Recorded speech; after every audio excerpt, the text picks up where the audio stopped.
We live?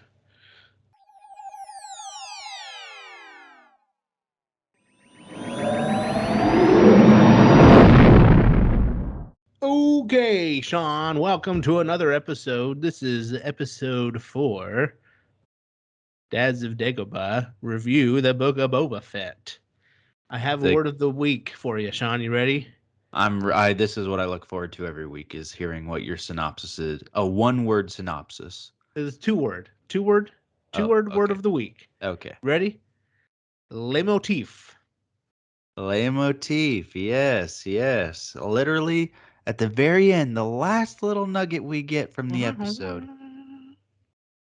Well, first of all, Joseph, welcome back. And I would like to say, I think we should address the big announcement, which is that very surprising that Jon Favreau and Dave Filoni watched last week's episode of Dads of Dagobah and somehow pulled off a miraculous edit in 1 week time to get chapter 4 up, addressing all of our concerns from last week. Just amazing, almost to a T. All of the It's things that I almost was like, like it's almost like we shouldn't be doing a review after every episode. nonsense, nonsense. We got to make the content. But you know what I mean? It was like last week, my biggest problem with the show was I don't feel like they've given us any explanation of Boba's motivation for wanting to be the daimyo. We got a lot of that this week. Uh-huh. A great character development and explanation. We felt like Fennec Shand was basically a cardboard cutout background character that why is she even in the show? And this week we got a great episode for Fennec. Last week we were upset that Black Chrysanthemum just was released off into the wilderness, and he's back and on in the tribe, so to speak. He is now a part of Boba's tribe. And I'm like, okay. Like for again, what I said during week 2, I still feel that way about week 4. The great episode, I think it was a great episode this week. The great episode this week to me does not make up for last week was not a good episode. The scooter chase, Yeah. And if amongst if other things. The scooter chase was the big meme the week, right. right? But there were other problems that we had. But But yeah, I agree. if we are to follow the pattern now, I think we can all expect that next week is going to be another lame episode because we do mediocre episode, great episode, mediocre episode, great episode. Hey, can I just say I watched a bunch of reviews of episode 3. We were the exclusive review show that brought up the Anakin pod race little thing. Oh, really? No one else brought that up. I'm like, I caught that. Well, Anyway, very good. So not that that it was was that not was that it all was that you. interesting, as she's like going 2 miles per hour. Anyway, let's talk about the episode, Sean. Let's get straight into it. I kind of feel like this is more of an episode of setting us up, right? I feel like, well, at least the very end, I feel like we're done with the flashbacks now. Is that kind of safe to say? We've caught up to flashbacks. Well, I feel like I need your help in making sense of some of the timelines in these flashbacks Yeah, like what because his little comment of when he's hovering above the Sarlacc pit. well, all of a sudden in this flashback, we're finding Fennec Shand. So we're at the point now of the first season of The Mandalorian, Uh huh. which isn't the first season of The Mandalorian supposed to be like 5 or 6 years after the Return of the Jedi? Yeah. So was he with the Tuscans for 5 or 6 years? I don't I don't know. I don't think so. I think maybe this flashback is like years after the Tusken Raiders were massacred or something. Was he in the Sarlacc pit for longer than we thought? I was thinking that too. Maybe he was in there for a really long time, but then how did he survive? Like it's one thing to have the Beskar on so that the acid doesn't digest you, but he would have died of thirst or hunger. Listen, yet again, Jon Favreau and Dave Filoni have let us down, not describing the digestive process of the Sarlacc pit. Listen, I know we're not that I'm not to this point yet, but I'm just glad we got Beaky back. We got the beak.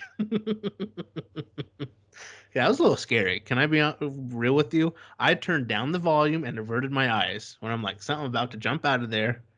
I feel like it was very obvious that we were about to get a jump scare. Yeah. And even when it happened, I still was like, oh, okay, here we go. We start off the episode straight to flashback. No Camino flashback that I saw. We go Nope. straight to him on a bantha. We see the skeletal remains of a bantha, so we've continued our streak of dead banthas. Dead banthas yet again. And help me if I'm remembering correctly, we go straight to he kind of he goes to Jabba's palace and looks for a ship, sees that it's heavily guarded, feeds his bantha meat, did not know they were meat eaters. And it swallowed the thing whole, and I'm like, that was like a bone-in chicken wing. But I guess What's up with the creatures on Tatooine licking people? Jabba like to lick, the banthas like to lick. My goodness. And then he sees the battle from, gosh, chapter 3 or so of Mandalorian. No, chapter 5 or I can't remember. Yeah, Season chapter 1. 5, the Yeah. gunslinger. And then we see the Fennec Shan gut. Well, we don't see the gut shot, but he finds her, and then I think what might confuse a lot of people, he then goes to the, gosh, what's the name for him? The hybrid? No, not the hybrids. They have a name. The modders. Modders. That's what it is. And her insides are now machine. But I guess. we saw that in the Mandalorian. Yes, she does. Yes, sorry, she does show the Mandalorian. She pulls away her coat, right? Yeah, in season 2. I just doesn't. Not sure how the intestines and all the digestive process of Fennec Shan work either now, but oh Yeah, well. because he was like, drink the black melon, and I'm like, where does it go if she drinks it? But Is this anyway, where you're talking about your General Grievous reference? heck no.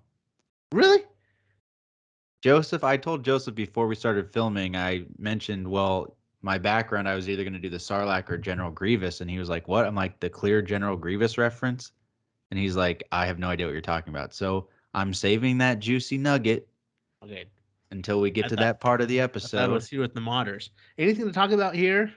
Leave your comment down below of where you think the General Grievous reference is. So uncivilized. No, I don't think anything with the modders. I mean, it was like, okay, it was interesting enough. I mean, obviously I was like, well, later in the episode, Fennec calls the street urchin gang the mods. And so obviously they're kind of the same group. I don't know if they're, exactly that's where they went to get their parts done. But another thing that I feel like Jon Favreau and Dave Filoni took our advice from last week is that this week we didn't see those street urchins. We didn't see the mods at all, which was nice. Get them out of the show.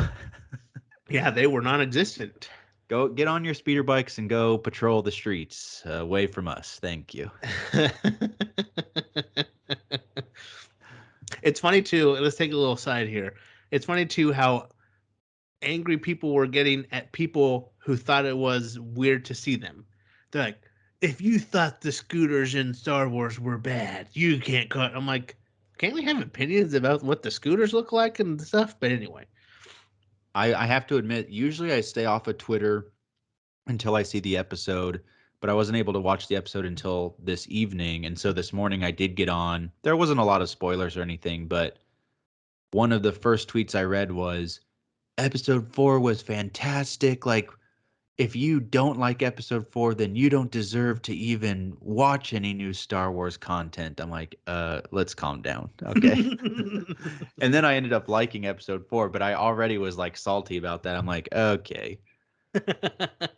If anybody doesn't like something, they don't deserve to ever watch anything again. But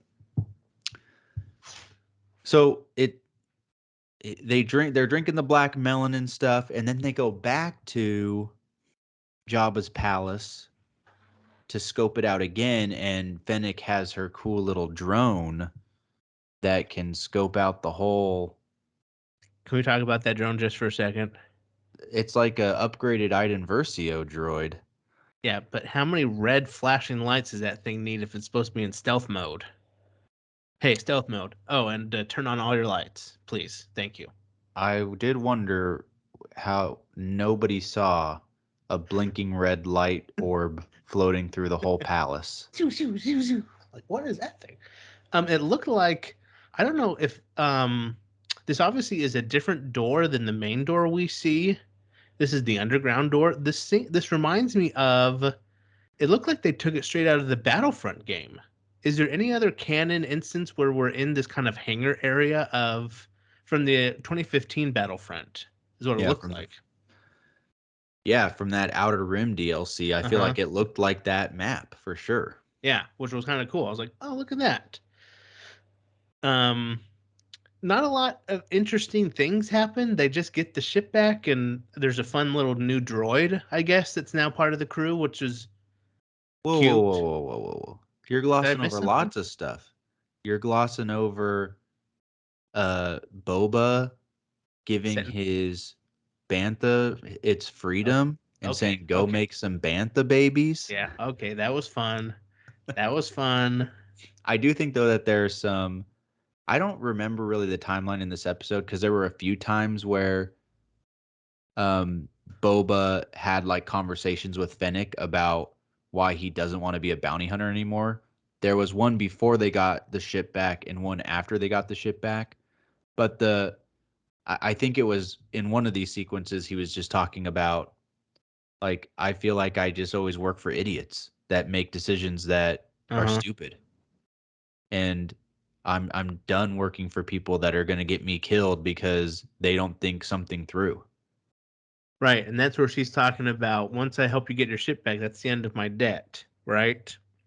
Yes, and also it was at this point she's like, "Well, what's your next step?" And he said, "I'm going to kill that bloated traitor that betrayed me or whatever," talking about Bib Fortuna. And I'm like, "How did that guy betray him?" Yeah, what was a betrayal? He thought you were in the Sarlacc Pit dead. End of betrayal. Yeah, Bib Fortuna didn't smack you on your jetpack with a big stick. So I didn't really get that, but yeah, so he's having I feel like that was kind of the beginning of his character development of describing what his plan is and why he Yeah. no longer wants to be a bounty hunter. And Fennec is obviously at that point still very much in the world of this is our life. Like you can't get out of this life. Like this is who we are. Mm-hmm. And anyway. So yes, and then they infiltrate into Jabba's palace and they are they go Fennec has all the nifty gadgets. She's got the wire cutter saw through the metal grate. They're Mm-hmm. coming up through the kitchen floor. She beheads a droid. Well, that droid that she beheads Joseph is General Grievous reincarnated.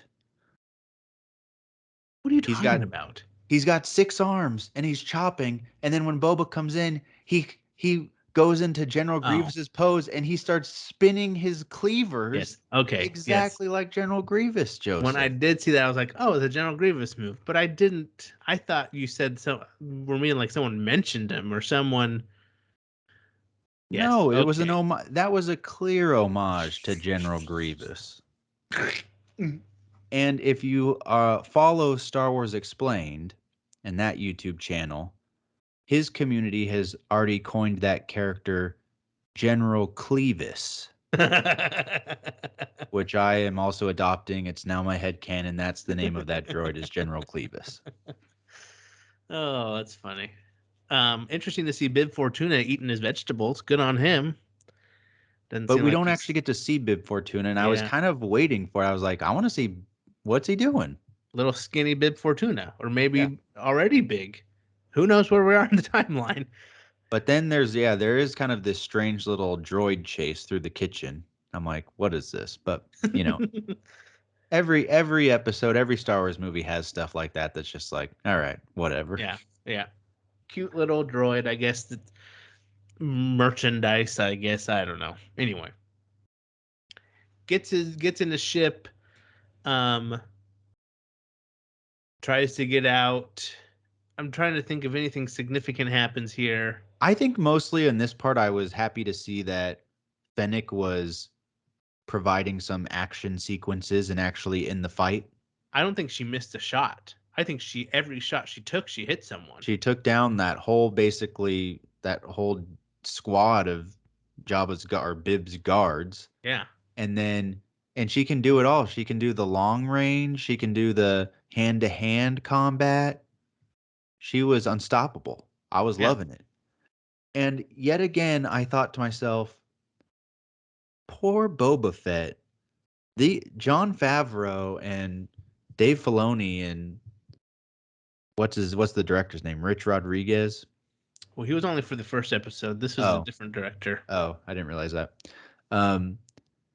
They sure don't care about Boba Fett's reputation because this guy is just geriatric. He doesn't know how to fly his ship. He can't fight anybody. Like, I'm sitting there going, didn't he probably parked this thing in this hangar, right? Like, he is very used to coming in and out of Jabba's palace and parking his, what did he call it? The fire spray gunship? I feel like they were avoiding calling it the Slave One. Yeah, I think they are too. I think they're avoiding that word, but yeah, so I that's what I was thinking in that sequence. I'm like, he doesn't know how to get his ship out of this hangar. Like, he's scraping it against the side. I'm like, haven't you done this many, many times? Like that scene, I think that's from Star Trek where they're launching the ship, but they like are scraping out the sides of the shipyard. That's on that Galaxy Quest movie. Oh, is it the Galaxy Quest? Yeah. Yeah, which is a fantastic movie. But yeah, I did thought no one take know his ship in the years he was gone. He just well, we're going to leave that there for Boba. I guess you're right. I mean, it's been presumably at this point, it's been 5 years since he's been in that ship. I guess. So maybe they moved it in there. I don't know. But I did feel a little bit like, I understand that the hangar door was closed, but I don't understand how that prevented him from flying straight out of the hangar. Yeah. At least to the closed door part, and he was just scraping along the side. But in any case, he gets out. Fennec does a awesome punches a guy off the ship, shoots the metal weight to open the door, and they fly off towards the twin suns or the twin sunset. I don't remember what time of day it is. And then we get their little interaction of Boba and Fennec deciding, okay, your debt is repaid, Fennec. What do you want to do? I'll stick around. Because she's like, what are you going to do? He's like, I've got some scores to settle. I was like, oh, okay, here we go. A biker gang and a giant hole in the ground. So the biker gang one first, I feel like, went back to this idea of what we were talking about last week. Cutthroat. Yeah. He's just gunning these people down. Yeah. And he looks like he's like not even, he's like scowling the whole time. He's just like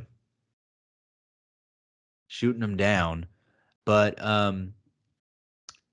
after that, I feel like we get the much more interesting scene, which is when we go to the Sarlacc Pit. And this is where the interesting thing was, where he said, I was in that thing years ago. Did he say years ago I was in that? Yes.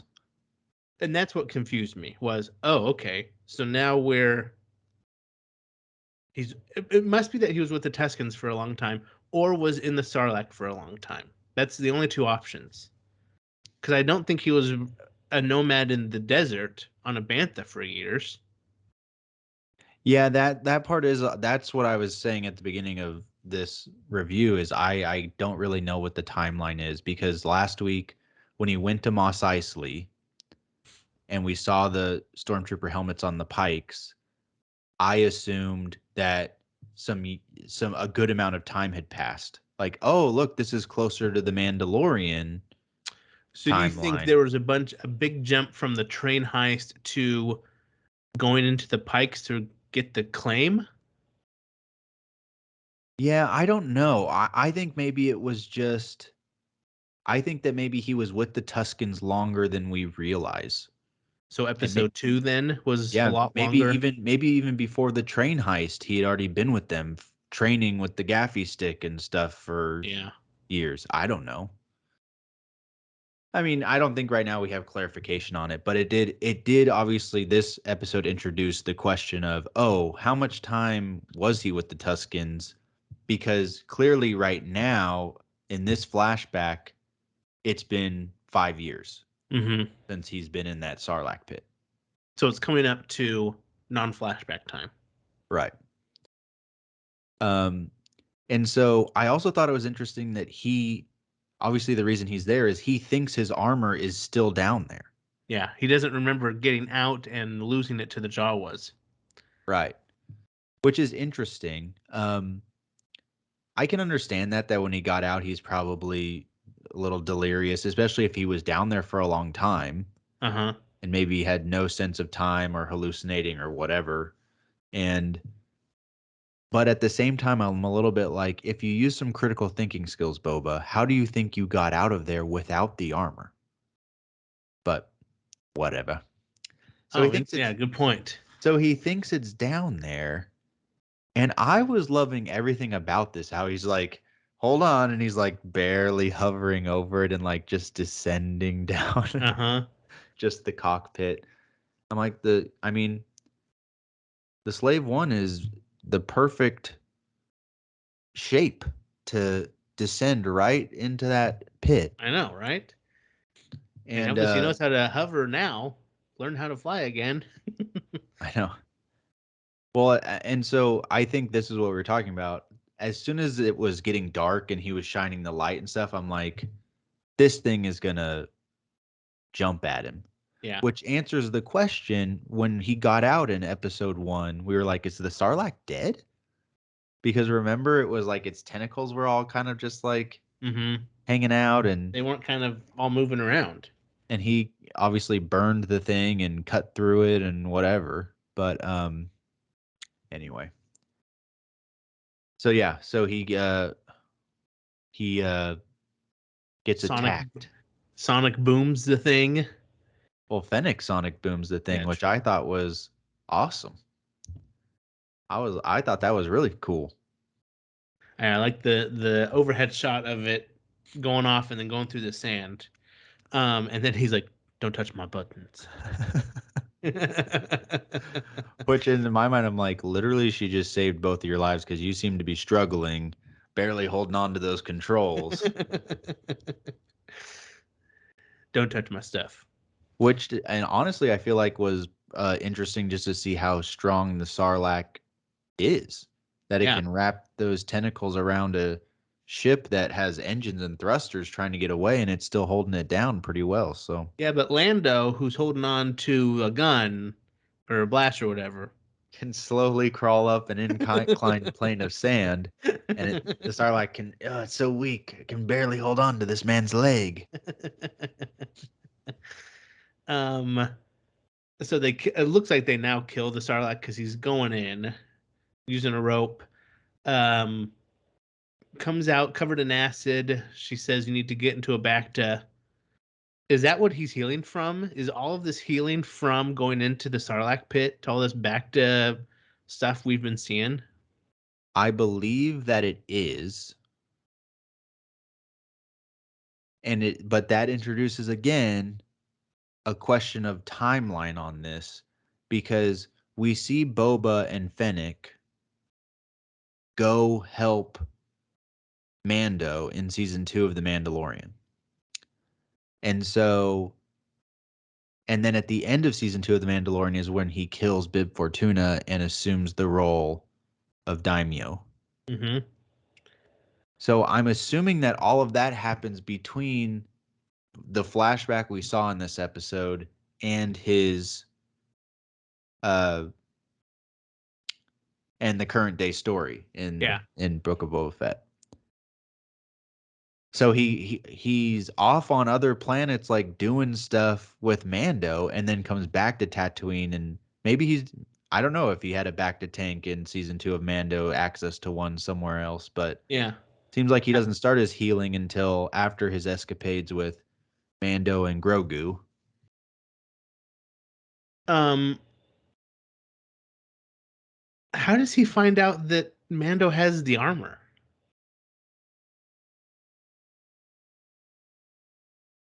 I would have to rewatch the season premiere of season 2 because Cobb Vanth has the armor.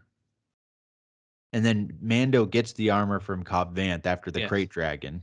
And then we see Boba on the sands, just watching from a distance, like, "There's my stuff." That's right. That's right. I guess my question is: are we going to see more Is there more flashback story to tell, or are we done with the flashbacks? Well, I thought some of the flashbacks would center around like the Pikes, but I feel like they've satisfied the whole revenge on the Swoop Gang, Mm-hmm. and now we've jumped so far forward to where he's now with Fennec, and I think that we're done with flashbacks. Okay, yeah, I think so too. I think that we've set up everything we need to do with the flashbacks, and now we're moving forward with the war with the Pikes.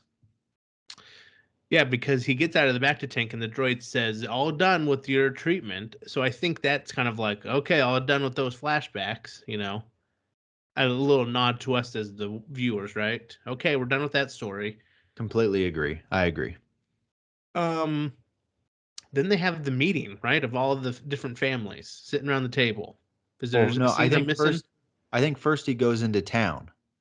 He goes into town to go back to the sanctuary, Yes, you're and right. we get Black Chrysanthemums back on the scene. Which was fun and interesting, a fun fight scene, but what was he so mad about? I think that it is a nod to some of the information we get in the Clone Wars that Wookiees basically hate Trandoshans because Trandoshans capture and enslave Wookiees and hunt them for sport. True. Yes. And Yep. so I think that he just was getting a little tipsy. He was a little drunk. Garza whipped the Twi'lek that runs the establishment. She was talking about how he had run up quite a tab at the bar. So I think he was a little inebriated, and he was like, "Hey, those Trandoshans, I hate them, That makes sense. Yes. and Good they point. have maybe not those ones individually, but as a species, they have been a thorn in the side of the Wookiees, and I don't like them. So I've decided I'm taking matters into my own hands. It's time for a little retribution from Black Chrysanthemum." Mm-hmm. And it's funny how Boba walks in right at the good part. And Um, he doesn't care. He's just watching like it looks like he's kind of enjoying it. His eyebrows are up like, "Oh, okay. Let's see how this goes." I mean, it was clear to me that those specific Trandoshans were not warriors. yeah. They were like wealthy. They're in a casino. They didn't put up a fight. Like Black Chrysanthemum, I mean, the street youths, the modders, the street urchins put up more of a fight against Black Chrysanthemum than these Trandoshans. And so I thought it was interesting that the Twi'lek lady was trying to talk him down. I'll just put him down. Let's forget the whole thing. And we keep getting these references to his gladiator days and all this stuff. And I'm like, we need a Black Chrysanthemum flashback. I need to see some of these gladiator We need a Black Chrysanthemum show. bouts. Seriously. And then, of course, the nod to A New Hope. He ripped that arm out. Yeah, he did. He's like, that was a nice speech, lady, and you can wipe my debt. But you know what? Never mind. I got the credits. Rip. So And does then he actually join Boba's crew? Is it safe to say he's part of the crew now? I think he is. Yeah. And it was funny because I said when I was watching it, I said to Corey, I was like, Boba walked in there, Black Chrysanthemum ripped the arm out. Boba told the lady, well, it was worth a shot. And she acted like she didn't actually care about the Trandoshan guy. She was like, okay, like whatever, that didn't work. And then Boba immediately left. I'm like, I guess, was he going to see Black Chrysanthemum? Or now that Black Chrysanthemum was there and was leaving, that took priority over whatever Yeah. he was going to Like, well, do. let me try and capitalize on this little thing that's happening. Yeah. So he goes out there and he's like, looks like you need a job. And so I think Black Chrysanthemum is part of the crew now. As he should be. As he should be. Even though just 2 episodes ago we were saying this was going to be the big boss fight at the end of the battle. Now they're Yeah. best friends. Not anymore. So and then that's when we get the ending, winding the episode down. We get confirmation that it is Max Rebo. Oh yeah, we do. She's like, "Come on, Max," or "Come, Max." Did you Once know? I've been again. watching these TikToks. Did you know those are not his arms? Oh yeah, those are his legs. He doesn't have arms. He doesn't have arms. Those are his feet. Yes, I did know that. Isn't that crazy? I think I learned that in the very early days of Star Wars Explained on YouTube when he was still Star Wars Minute. But anyway, that's kind of fun little thing. Anyway, Max Rebo. So we go have the joining of the 4 families over the Rancor pit.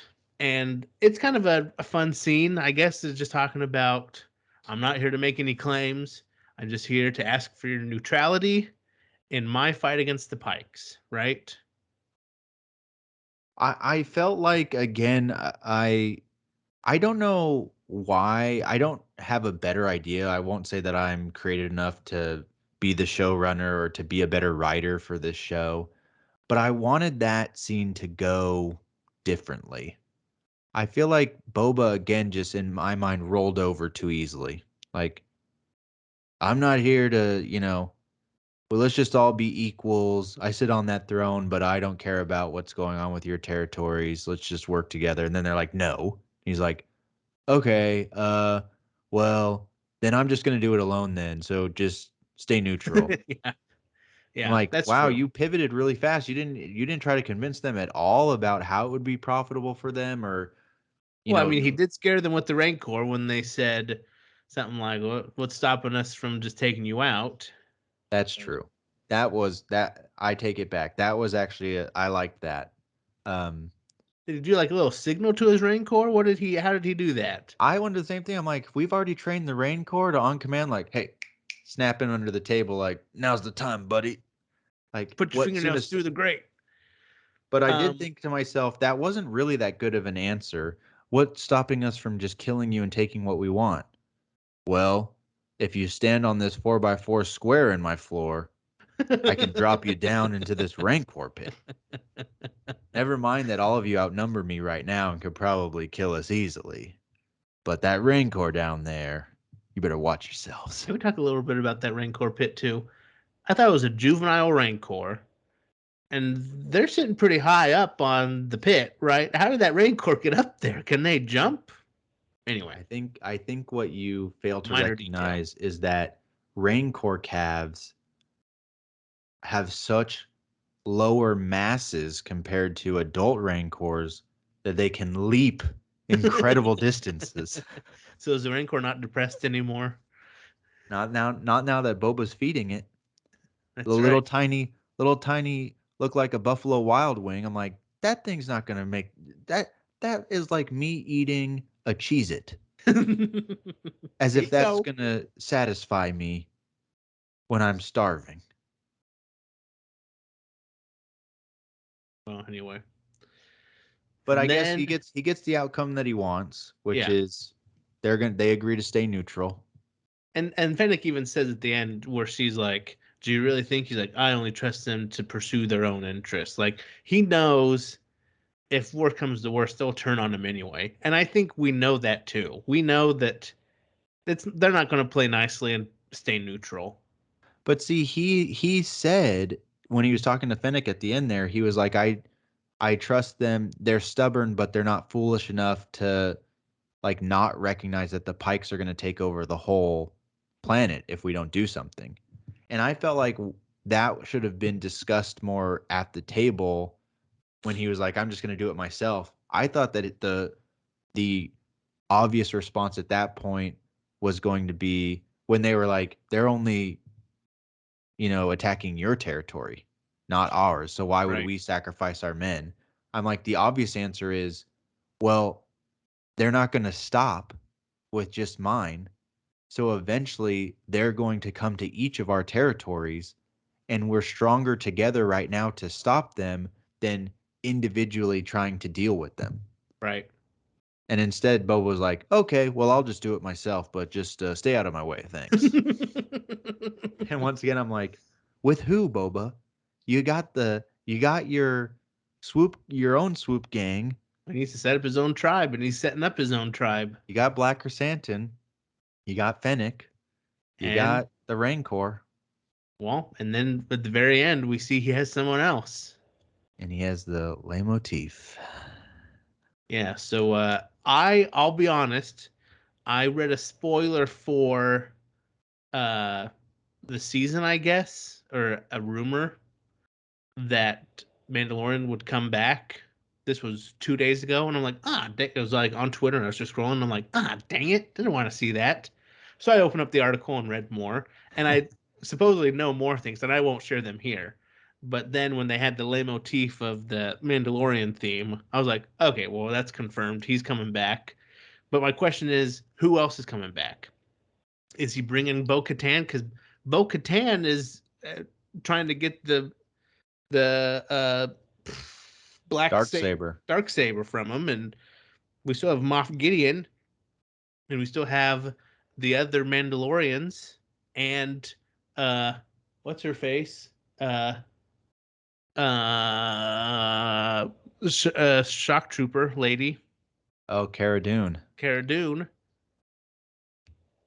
and Grief Karga. I mean, are we getting the whole gang? Who are we seeing? I think that will most likely just see Mando. Yeah. I think that, but I have heard some things about people saying like, oh, wouldn't it be great if they brought back Mando and a bunch of other bounty hunters? So what if like Dengar came Yes, please. and Bosk Yes, please. and cameos like that where you just had a bunch of bounty hunters, basically the whole lineup from that Vader had in Empire Strikes Back. Like if that whole lineup was back and they did the same shot, like Boba hires all of them. Like I need all of you guys. I think it'd be harder though to. They seem like more legit. They're not going to turn their tails on bounty hunting. Like it'd be hard to kind of bring them into a. Because he's not really. Boba's not really a bounty hunter anymore, and he's not going to be sending people out on bounties, right? I guess, yeah, they're bounty hunters, they're not soldiers for hire. Right. That's a good point. Um well, and it even makes me think like Mando has had obviously his own character progression for 2 seasons, and Mandalorian season 3 is supposed to be coming out at the end of 2022. And so I'll be interested to see how extensively Mando is in. Like, is he showing up next episode? And if so, is he going to be in the final 3 episodes? And how does Boba's fight on Tatooine fit into Mando's character growth and kind of how far he's come in terms of his own motivations and what he, It'll be wants? interesting to see the Mandalorian without Baby Yoda. That's for sure. Because that's a whole new character in my book, right? And not to go too much on a tangent because this has nothing to do with the episode today for Book of Boba Fett, but that's one of my biggest questions about Mandalorian season 3 is like, is Grogu in this and how extensively? Mm-hmm. Because that's the draw is the Mando Grogu relationship. And if Luke has Grogu, I don't know. I don't know how this is Yep. going to work. It's But like when anyway, Jim. It's like when Pam that's went to New York City and Jim was back in Scranton. And it's like, what's the point of the office right now without Jim and Pam together? exactly That is a perfect analogy. But Roman Jim went to that's Nashua. a topic for Yeah. another Yep. video. Yep. But I think it was fun and was cool to hear that music at the end. Like, okay, there's no doubt. Like, here comes Mando. Um, how do you feel about your prediction from last week that we're going to get Kira in this I show? still think we will. I still think we will. I know a lot of people have soured on that idea. Like I know Star Wars Explained and other people are like, it's the what did he call it? The Mephisto of WandaVision. Everyone thought Mephisto was coming, but Cara Dune's gonna think I still think there's plenty of room for her and it would be a great get to have her in the show. I think at this point, we've reached the point of there's only 3 episodes left. If we do get her, it is going to be like a cameo. It's going to be like A setup for season 2. Is there a season 2 of this show? I don't know that there needs to be, but maybe I'm wrong. I mean, we'll see how the next 3 episodes play out. But Listen, I think he's going to turn Tatooine into a water world. So I mean, I feel like that's where we're ultimately headed. you think he's going to bring back the oceans? I think there's going to be water on Tatooine by the end of.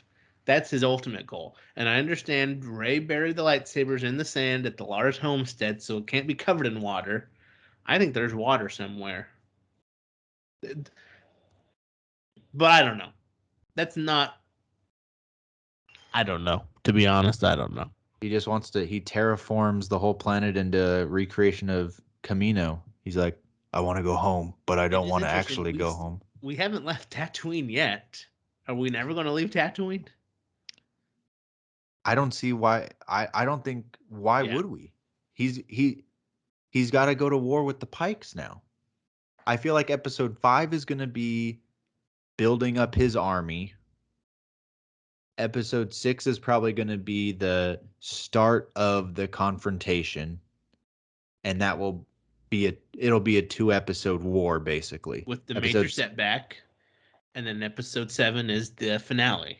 Yeah. At the end of episode 6, it's going to be we're losing the war. And then at the end of episode 6, a Star Cruiser is going to come in and the ramp's going to go down and Kira's going to walk off. And then episode 7 is going to start and she's going to be in it for 3 minutes at the beginning in Jabba's palace with his little with Boba and Black Chrysanthemum and the group, the war council, and she's going to say, "Listen, I don't have time for this. I'm running a criminal empire." And But then she drops him into the Rancor pit, not knowing that he's BFFs with the Rancor. I forgot he has to ride the Rancor. So where does that come in? That comes in episode 7, where he ultimately breaks out using the friendship with the Rancor. Got it. She drops him into the Rancor pit Yep. because he's like, Yep. she's like, I have my own beef with the Pikes, Yep. and this is my opportunity to wipe them out. Spoiler alert, we just spoiled the whole show for these listeners. We figured it out. You can't hide anything from us, Dave and John. We know you're watching.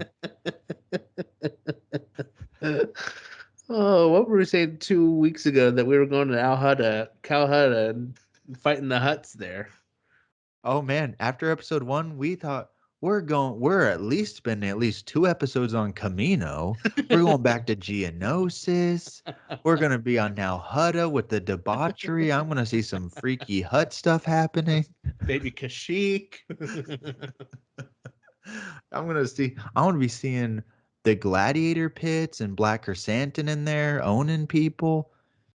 No, obviously We were wrong then, but we're right now. wild expectations that we need to temper. But overall, I felt like this was again a great episode, step in the right direction, and I think it was again. I feel this way about how I felt about season or episode 2. Probably all 4 of the first episodes could have been condensed into like 2 long episodes, and then Today was a long episode, though. It was long today, but I mean, I feel like in episode 1 and 3 specifically, there was a lot of filler material that I didn't think helped the show or the Well, I thought the story. whole modding scene was weird today, but that was such a minor little thing. I was like, this is really taking a long time here. Yeah, fair enough. But overall, I feel like we're in a good spot now. I'm optimistic about the last 3 episodes. We're we're ready to go to war. So we just need to see how many character cameos we can get next week in terms Yep. of him building his army, and then we need to take care of the Pikes. I love it. Anyway, Well, we Jinx, we said well at the same time. Uh, Let us know down in the comments below what you thought of this week's episode. Did you feel like it was an improvement from last week? Do you feel like the show is heading in a direction that you think is positive? We'd love to hear your comments. If you haven't already, please subscribe to the channel. We're going to be doing an episode every week, so there's at least 3 more episodes in 2022. and we still have Andor, and we still have Obi-Wan, we still have Bad Batch, we still have Mandalorian season 3. That's right. And I think that there's I'm sure there will be announcements at D23 or whatever Disney con or conference is happening, or is it Star Wars Celebration this year? I don't know. A big conference is happening, I think, in May, and so I'm sure hopefully will be more announcements, hopefully about the movies. I A feel like movie, at least. Can we get something? we need movie news. The fact that Marvel can put out 3 to 4 Marvel We movies a went the whole year. episode today. Oh wait, we had talked about Mephisto. I thought we had almost gone the whole episode without talking about Marvel. You opened the door with Mephisto, and so I'm getting my nugget in. If Marvel can do 4 movies a year and TV shows, and those movies are grossing billions of dollars and critically acclaimed and audiences love it, and we can't get one Star Wars movie, just one. Now they're putting all their money in dang popcorn buckets at Disneyland. That's true. And by the way, I looked it up and I verified. Remember how we were talking about what the technology they're using to film The Mandalorian, what that whole set is called? The They Void. call it they call it the volume. Oh, the volume. Sorry. Yes. I kept thinking it was the void as well, or the abyss for some reason. And I'm like, no, it's the volume. But anyway, thanks again everybody for watching. We love doing these little review videos. It's fun for us to talk about it. We like to hear your comments. And until next week, Joseph, we have spoken. Don't touch my buttons. Don't touch my buttons, and we'll see you next time on The Dads of Dagobah. Bye. Bye.